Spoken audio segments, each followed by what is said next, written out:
Kabupaten Ngada, pemirsa, petani kopi di Kabupaten Ngada kini dilanda kesusahan akibat hasil panen tahun ini yang menjadi sedikit.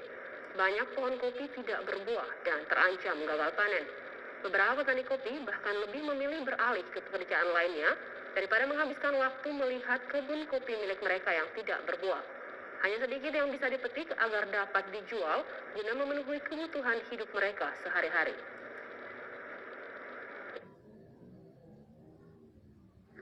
Inilah situasi Kampung Beyi Poso, Desa Beyi Wali, Kecamatan Bajawa, yang saban harinya dihiasi dengan aktivitas petani kopi Arabica Bajawa.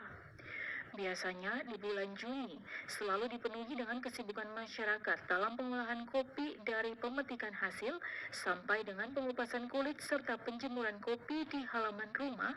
Kini yang tersisa hanyalah mencoba bertahan hidup dengan menyelamatkan buah kopi yang masih tersisa di pohon dengan jumlah yang sangat sedikit.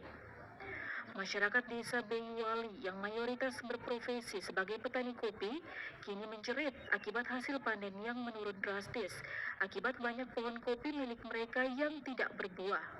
Bahkan ada petani yang enggan ke kebun kopi karena sangat kecewa dengan hasil panenan kali ini. Nikolaus Raga, salah seorang petani kopi desa Beyiwali, menuturkan dirinya sangat sedih dengan kondisi pohon kopi yang banyak mengalami gagal panen akibat ketiadaan buah.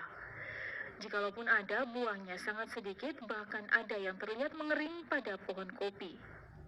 Kopi ini menurun mulai pertamanya itu tantanannya itu mulai dari sumbernya, keringnya itu dadap, sumber dadap kering. Kemudian pada saat itu juga masih bisa ada proses nih panennya juga masih bisa. Tapi yang lebih parah lagi, pas setelah ini kemarin ada angin ribut namanya angin apa kok itu?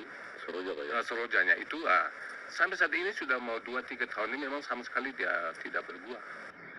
Salah seorang pengurus koperasi kopi Famasa, Franciscus Lewa, membenarkan bahwa tahun ini hasil panen kopi sangat menurun drastis sehingga banyak petani yang kecewa dan putus asa, serta jumlah biji kopi yang diperoleh dari petani juga sangat sedikit untuk bisa memenuhi permintaan konsumen.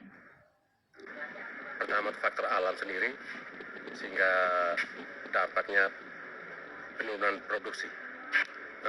Jelasnya kemarin pada saat badai Seroja kemarin terganggunya juga di kopi.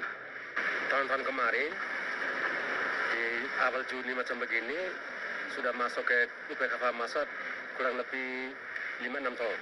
Sekarang baru 1,5 tahun yang masuk ke UPK Famasa sehingga dampaknya di situ. Sebagai koperasi yang menampung hasil panen petani kopi, Franciscus Lewa sangat berharap intervensi dari pemerintah agar segera turun tangan dalam membantu petani melakukan upaya penyelamatan terhadap tanaman kopi agar para petani tidak tertimpa kemalangan karena produksi kopi yang terus mengalami penurunan. Dari Kabupaten Ngada, Lexi Nuno, TVRI NTT.